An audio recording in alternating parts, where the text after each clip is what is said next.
Good morning बच्चों, एनआरपीएस की online class में आपका स्वागत है। आज हम पढ़ेंगे हिंदी व्याकरण और व्याकरण में पढ़ेंगे पद परिचय। लेकिन देखिए, पद परिचय को पढ़ने से पहले अपने को बहुत सारी चीज़ें समझनी पड़ेगी, क्योंकि उनके बिना पद परिचय का कोई भी महत्व नहीं है। जैसे संज्ञा है, सर्वनाम है, क्रिया है, विशेषण है, इनके अलावा अविकारी शब्द है। तो ये जब हम सारी चीज़ें पढ़ेंगे तो ही अपने पद परिचय अच्छे तरीके समझ में आएगा। वो नाम से पता चल रहा है पद परिचय, यानी पद का परिचय देना। ठीक है, तो सबसे पहले हम स्टार्ट करते हैं। देखिए, टॉपिक तो अपना क्या रहेगा, पद परिचय।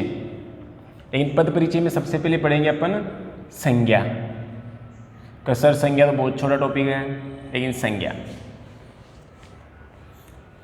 से शुरुआत करते हैं, क्योंकि संज्ञा, सर्वनाम, क्रिया और विशेषण ये चीज़ें बहुत ही इम्पोर्टेंट है। इसलिए अपने को सबसे पहले यही चीज़ें समझनी पड़ेगी। तो देखिए, संज्ञा को सब जानते हो कि सर किसी व्यक्ति, वस्तु, स्थान या भाव के नाम को संज्ञा कहते हैं। सब जानते हैं परिभाषा, लेकिन अपने को ये नहीं पता कि संज्ञा कहाँ से आई है। ठीक है, संज्ञा का जन्म। ठीक है, अब देखिए, संज्ञा का जन्म होने के बाद, जब तो सब चीज़ें जन्म होती है, तो संज्ञा का जन्म होने के बाद इसका क्या हो गया, नाम। क्या हो गया, नाम। और नाम को ही क्या कहते हैं, संज्ञा। क्या कहते हैं, नाम को ही संज्ञा कहते हैं। ठीक है, तो देखिए, आप जब भी परिभाषा बोलोगे, किसी व्यक्ति, वस्तु, स्थान या भाव के नाम को संज्ञा कहते हैं। अपने को याद रखना है कि जिस किसी का भी नाम है, कि जो नाम है ना, वो क्या हो गई, संज्ञा हो गई। क्या हो गई, कि जो भी नाम है वो क्या हो जाएगी, संज्ञा हो जाएगी। तो परिभाषा क्या हो जाएगी,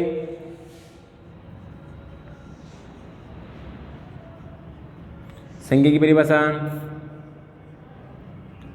किसी व्यक्ति, वस्तु,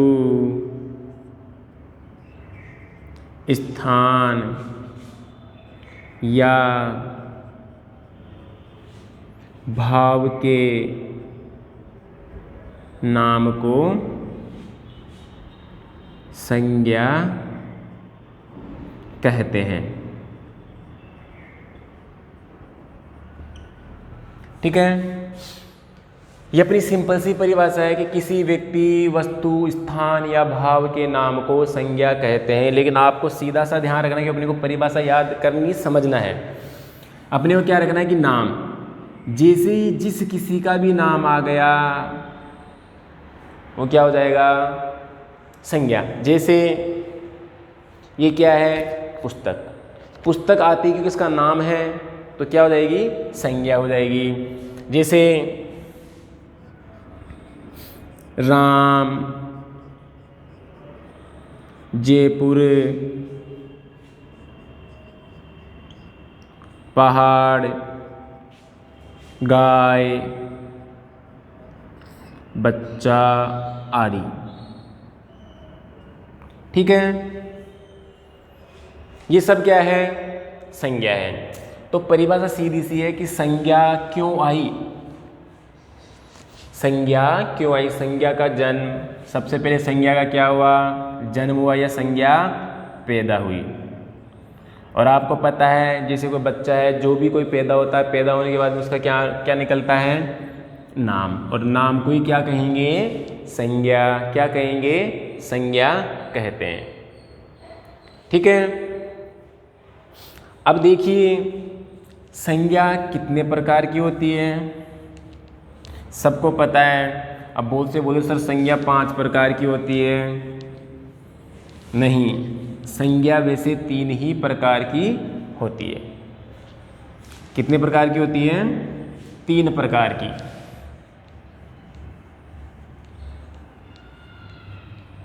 कितने प्रकार की होती है, 3 प्रकार की सब जानते हैं। सबसे पहले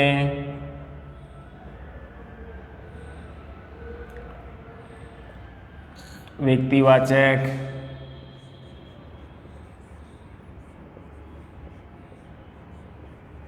जातिवाचक और भाववाचक। वैसे देखा जाए तो संज्ञा सिर्फ एक ही होती है। कौन सी होती है? जातिवाचक। क्यों होती है? अपन 3 मान रहे हैं, 1 2 3, लेकिन वैसे अगर संज्ञा होती है वो क्या होती है? एक ही होती है, जातिवाचक। क्योंकि जातिवाचक से भाववाचक बन गया और भाववाचक ही जातिवाचक से व्यक्तिवाचक भी बन गया और भाववाचक भी बन गया। समझ लीजिए, मैंने यहाँ पर लिख दिया मानव। क्या लिख दिया? मानव। क्या लिख दिया? मानव। अब मानव में पूछा जाए तो संज्ञा कौन सी हो जाएगी? जातिवाचक। क्योंकि मानव क्या हो रहा है? पूरी जाति का बोध करा रहा है। ठीक। अब जैसे मानव से मैंने निकाल दिया राम।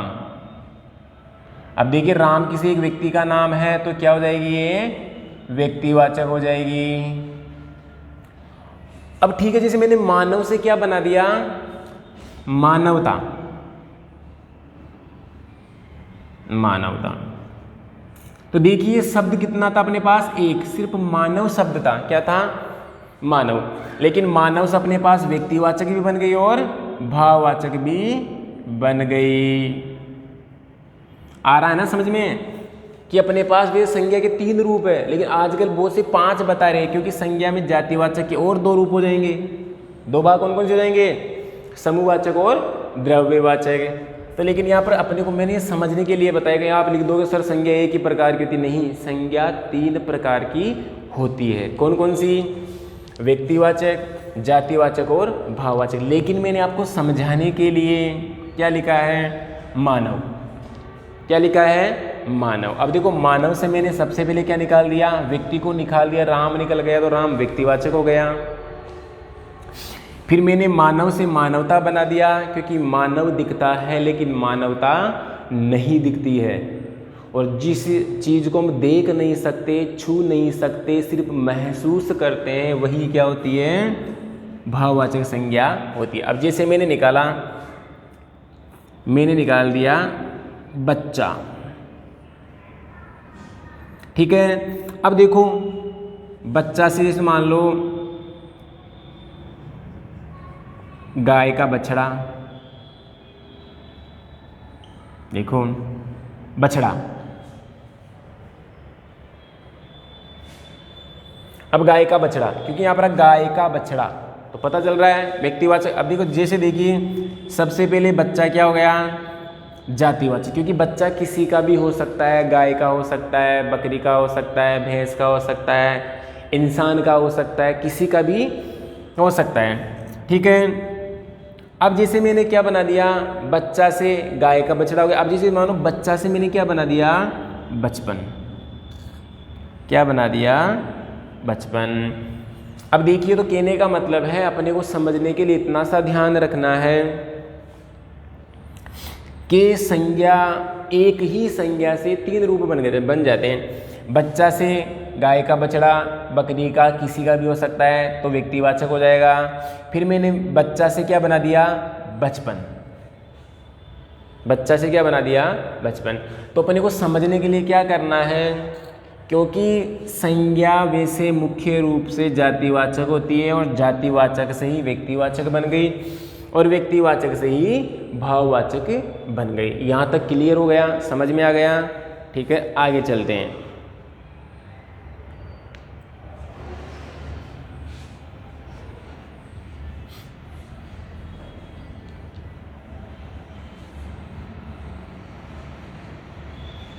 ठीक है। अब अपने को समझना है व्यक्तिवाचक।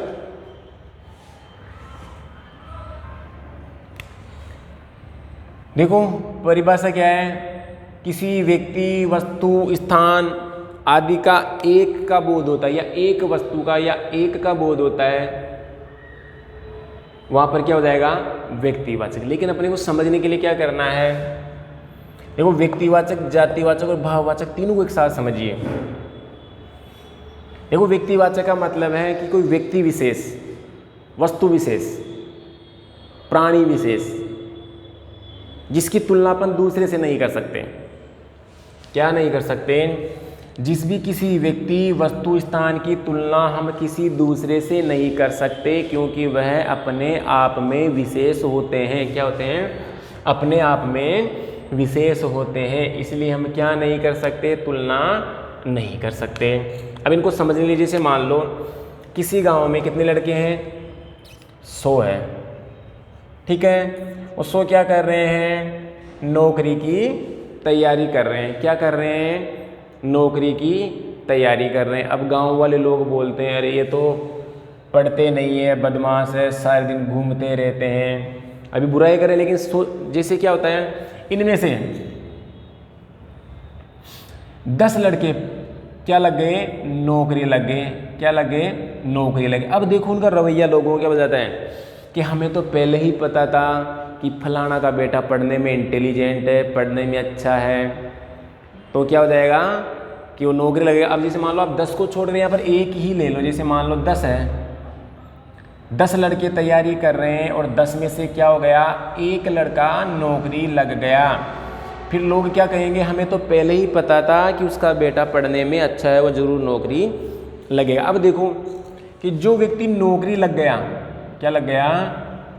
जो नौकरी लग गया वो तो क्या हो गया? व्यक्तिवाचक। क्यों हो गया व्यक्तिवाचक? क्योंकि उसकी अपने आप में अलग पहचान है। क्या है? उसकी अपने आप में अलग पहचान हो गई। जैसे मान लो अपने गांव में कोई भी नौकरी लगता है, बोलते हैं यार फलाना का बेटा देखो पुलिस है, अलग पहचान बन गई। पटवारी है, RS है, IAS है। तो जैसे ही कोई व्यक्ति नौकरी लगता है उसकी पहचान बन जाती है। और जो कितने बच गए? जो 9 बच गए वो जातिवाचक हो गए। कितने बच गए? जो 9 बच गए वो जातिवाचक हो गए, क्योंकि वो क्या हो गए? बेरोजगार हो गए। क्या हो गए? बेरोजगार।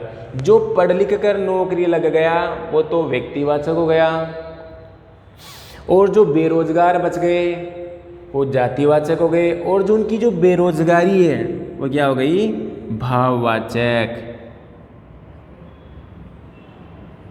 बेरोजगारी क्या हो गई? भाववाचक। क्योंकि बेरोजगार दिखता है, बेरोजगार क्या होता है? बेरोजगार दिखता है, लेकिन बेरोजगारी क्या होती है? नहीं दिखती है। इसलिए जो पढ़ लिख कर नौकरी लग गया वो तो व्यक्तिवाचक, और जो पढ़ लिख कर नौकरी नहीं लगा वो बेरोजगार हो गया। और जो व्यक्ति नौकरी नहीं लग रहा है, जो हमें दिखाई नहीं देती है, वो हो गई उनकी बेरोजगारी, क्योंकि बेरोजगार दिखता है लेकिन बेरोजगारी नहीं दिखती। या ऐसे समझ लो कि जो व्यक्ति मरने के बाद भी याद आता है वो भाववाचक। क्या हो गया? कि जो व्यक्ति मरने के बाद भी याद आता है वो क्या हो गया? भाववाचक। जैसे मान लो अपने घर में कोई भी मर जाता है, बूढ़ा जवान, ऐसा तो नहीं है कि हम उनको मरने के बाद भूल जाते हैं, नहीं भूलते। तो जो व्यक्ति मरने के बाद भी याद आता है वो क्या हो जाएगा? भाववाचक हो जाएगा। ठीक है। जातिवाचक की परिभाषा क्या हो जाएगी? किसी व्यक्ति, वस्तु, स्थान की जाति का बोध कराते उसे क्या बोलेंगे? जातिवाचक। और किसी व्यक्ति, वस्तु, स्थान के रंग, रूप, गुण, दोष, भाव आदि का पता चलेगा वो क्या हो जाएगा? भाववाचक। ठीक है। ये अपनी परिभाषा। अब देखो अपने को समझने के लिए क्या करना पड़ेगा। सबसे पहले अपन पढ़ेंगे, क्या पढ़ेंगे? भाववाचक को समझेंगे। किसको समझेंगे? भाववाचक को। ठीक है। जैसे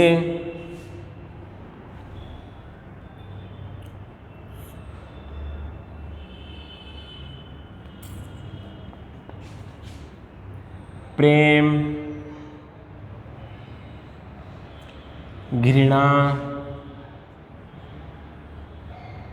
बचपन,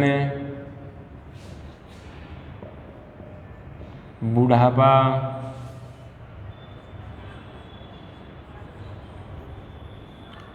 अच्छाई, बुराई,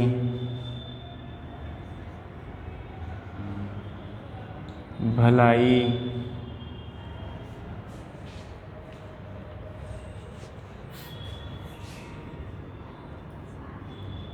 मिठास,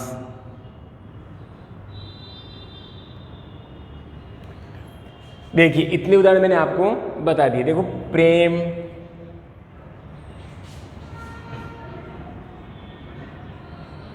बदबू,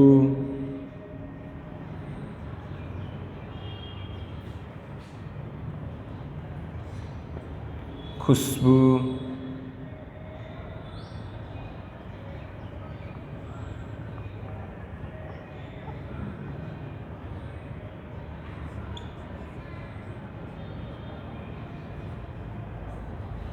देखो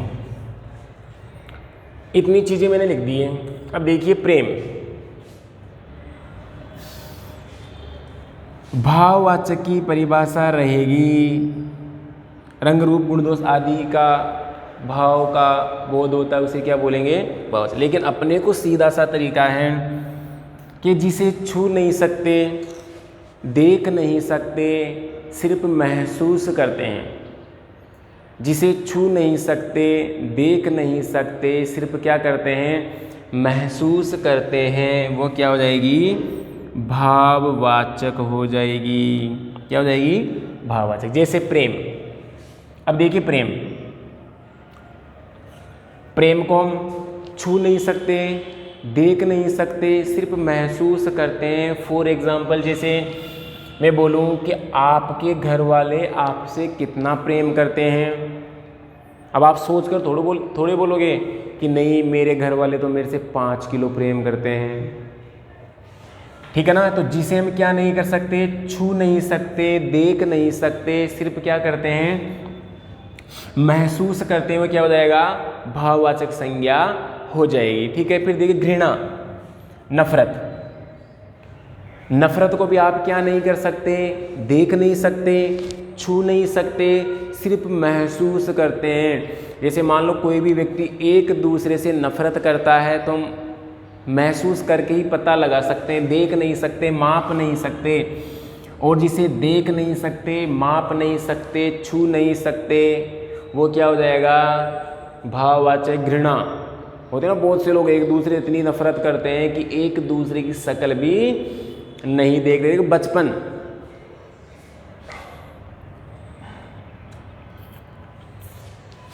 आपने देखा है बचपन जिसे हम छू नहीं सकते, देख नहीं सकते, सिर्फ महसूस करते हैं। मान लो बच्चा पैदा होता है, बिल्कुल छोटा होता है, फिर वो धीरे धीरे बढ़ता है, तो हम बोलते रहे यार, जिसको 2-3 साल बाद में अरे यार तू इतना बड़ा हो गया, तो सिर्फ क्या होता है, महसूस होता है। अगर कोई व्यक्ति अपनी आंखों के सामने होता, पता नहीं चलता है कि वो कितनी लंबाई उसकी बढ़ रही है। देखिए बचपन को अपन क्या नहीं कर सकते, छू नहीं सकते, देख नहीं सकते, सिर्फ क्या करते हैं, महसूस करते हैं। और जिसे छू नहीं सकते, देख नहीं सकते, सिर्फ महसूस करते हैं, वो क्या हो जाएगा, भाववाचक संज्ञा। अब देखिए बुढ़ापा,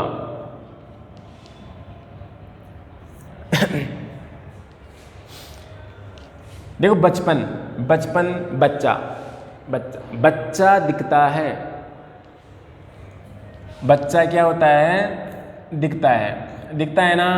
और जो दिखेगा वो संज्ञा होगी। बच्चा दिखता है लेकिन बचपन दिखता नहीं, महसूस किया जाता है। बुढ़ापा, बूढ़ा आदमी, बूढ़ा आदमी अपने को दिखेगा, बूढ़ा व्यक्ति अपने को दिखेगा, लेकिन बुढ़ापा तो क्या होगा, महसूस होगा। जवानी, देखो अच्छाई, कोई भी इंसान अच्छा कार्य करता है। देखो इंसान अच्छा कार्य, अच्छा का मतलब हो गया, अब देखो अच्छा व्यक्ति, अच्छा आदमी,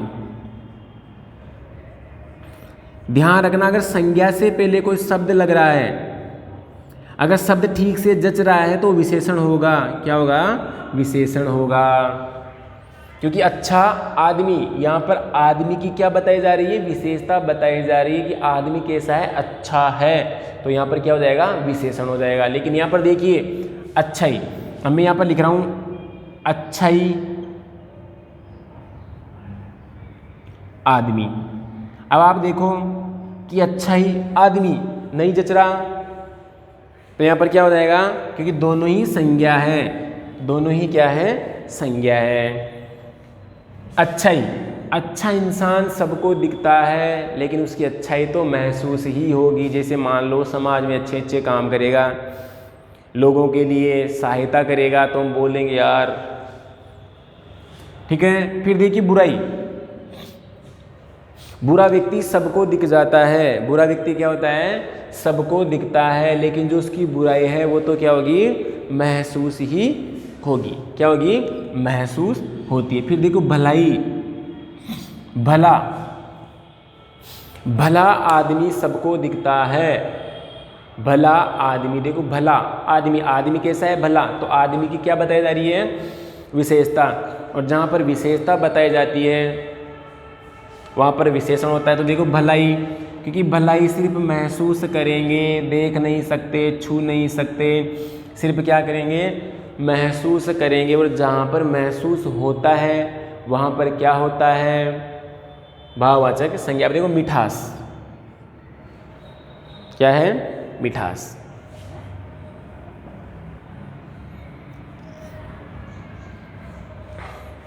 जैसे मैंने लिख दिया मीठा आम, मैंने क्या लिख दिया? मीठा आम। अब देखो आम कैसा है? मीठा है। आम कैसा है? मीठा है। तो यहाँ पर आम की क्या बताई जा रही है? विशेषता। लेकिन मिठास, मिठास, अब देखो मिठास, मिठास से क्या पता चल रहा है? मिठास से पता चल रहा है कि ये कितना इसमें मिठास है। ठीक है। फिर देखिए बदबू, बदबू, अब जैसे मान लो कोई भी बदबू होती है, तो जैसे अपन क्या करेंगे? बदबू, उसको देख नहीं सकते, सिर्फ क्या करेंगे? महसूस करेंगे। क्या करेंगे? महसूस करेंगे। और जिसे सिर्फ महसूस करते हैं वो क्या हो जाएगा? भाववाचक संज्ञा हो जाएगी। फिर देखो सुगंध, सुगंध, खुशबू, कि सर खुशबू तो व्यक्तिवाचक है, यहाँ पर खुशबू लड़की का नाम न होकर सुगंध वाली खुशबू। जैसे मैं आपको बोलूँ कि जैसे मान लो आप आपकी गली से गुजर रहे हो, पास में कोई हलवाई की दुकान है और वहाँ से क्या आ रही है? खुशबू आ रही है, तो अपन क्या पता लगा लेंगे कि यार वहाँ पर कुछ ना कुछ बन रहा है। क्या बन रहा है? कि वहाँ पर कुछ ना कुछ बन रहा है। तो अपन कैसे पता लगा लेंगे कि वास्तव में वहाँ पर कुछ ना कुछ बन रहा है? तो क्या बन रहा है कि वहाँ कैसे पता लगा कि यार खुशबू आ रही है। खुशबू को अपन देख नहीं सकते, छू नहीं सकते, सिर्फ क्या करते हैं? महसूस करते हैं। और जिसे छू नहीं सकते, देख नहीं सकते, सिर्फ महसूस करते हैं, वो क्या हो जाएगी? भाववाचक संज्ञा। क्या हो जाएगी? भाववाचक संज्ञा हो जाएगी। ठीक है। फिर देखिए अपना लास्ट बचा है, फिर इसके साथ भाववाचक संज्ञा कंप्लीट हो जाएगी। ठीक है। फिर देखिए जवानी, जवानी, जवान। अब देखो मैंने लिख दिया जवान आदमी। देखो जवान आदमी या जवान लड़का, देखो जवान आदमी अपने को दिख रहा है, लेकिन उसकी जवानी, जवानी का तो अपन क्या करेंगे? महसूस करेंगे। क्या करेंगे? उसको तो सिर्फ महसूस करेंगे। इसलिए ध्यान रखना, सीधा सा तरीका है संज्ञा को समझने का कि जिसे छू नहीं सकते, देख नहीं सकते, सिर्फ महसूस करते हैं, वो क्या हो जाएगी? भाववाचक संज्ञा हो जाएगी। ठीक है। आशा करता हूँ कि भाववाचक संज्ञा आपकी अच्छी तरीके से समझ में आ गई होगी। Thank you.